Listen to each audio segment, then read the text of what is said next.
السلام عليكم، ازي حضراتكم يا جماعه؟ عاملين ايه؟ يا رب تكونوا بخير.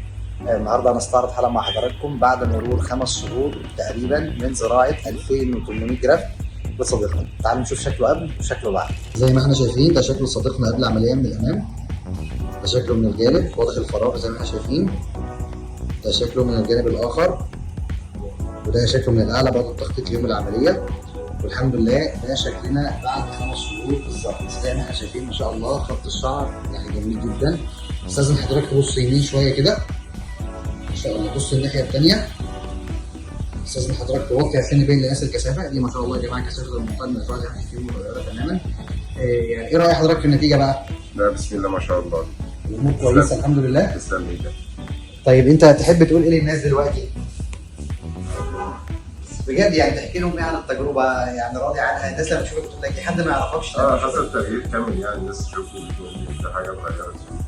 اللي ما يعرفكش بيتخيل انك زارع. لا لا لا خالص. دي اهم حاجه الحمد لله. خالص. يعني الناس بتحس ان انت طبيعي تماما. الحمد لله على سلامه حضرتك يا رب. شكرا.